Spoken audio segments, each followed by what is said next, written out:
আমরা যখন এখানে আসি এবং এই বইগুলোর দিকে তাকাই আর যখন অতীতের দিকে ফিরে যাই, তখন আমরা বুঝতে পারি যে ইতিহাস কখনোই কোনো অপরিবর্তনীয় বিষয় নয়। এটি মানুষের ইচ্ছা শক্তির দ্বারাই পরিবর্তিত হয়। এখন আমাদের নিজেদের ভাগ্য এবং ইতিহাস আবারও নতুন করে লেখার সুযোগ নিয়ে এসেছে গণভোট 2026। সবার মনে একটা প্রশ্ন, গণভোটটা আসলে কি? গণভোটটা হলো আসলে একটা ভবিষ্যৎ বাংলাদেশের ম্যাপ। ভবিষ্যৎ বাংলাদেশ থেকে আপনি কি চান আর কি চান না একজন নাগরিক হিসাবে, তার একটা খতিয়ান। আপনি কি এমন একটি বাংলাদেশ দেখতে চান যেখানে কেউ চাইলে 10 বছরের বেশি প্রধানমন্ত্রী থাকতে পারবে না?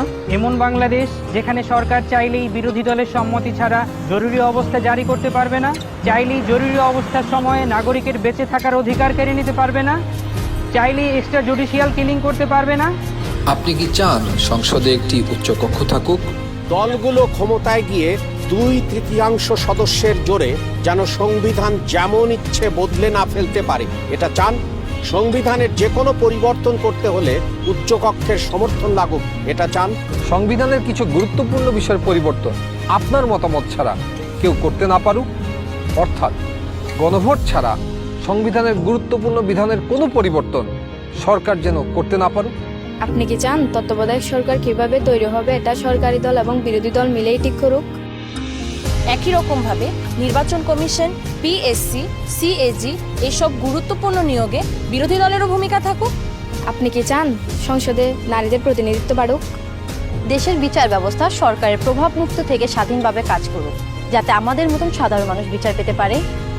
আপনি কি চান সব বিভাগীয় শহরে উচ্চ আদালত স্থাপন হোক?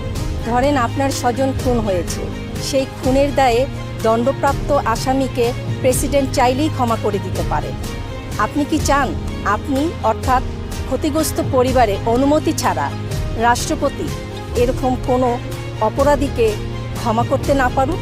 আপনি কি চান যে আমাদের মৌলিক নাগরিক অধিকারের সংখ্যা বৃদ্ধি পাওয়া উচিত? যেমন ধরেন ইন্টারনেট পাওয়া, এটা কি একটা মৌলিক নাগরিক অধিকার হওয়া উচিত? যাতে ভবিষ্যতে আবারও কোনো খুনি সরকারের সেই ইন্টারনেট বন্ধ করে আমাদের উপরে হত্যাযজ্ঞ না চালাতে পারে। রাষ্ট্রপতি এবং প্রধানমন্ত্রী ক্ষমতার মধ্যে ভারসাম্য বজায় থাকুক, এটা কি আপনি চান? বাংলা ভাষার পাশাপাশি দেশের অন্যান্য জনগোষ্ঠীর ভাষার স্বীকৃতি পাক, এটা কি আপনি চান? আপনি যদি এই পরিবর্তনগুলো চান, আপনি যদি এই পরিবর্তনগুলো চান, তাহলে গণভোটে হাতে সিল মারুন। হাতে সিল মারুন। হ্যাঁ, সিল মারুন।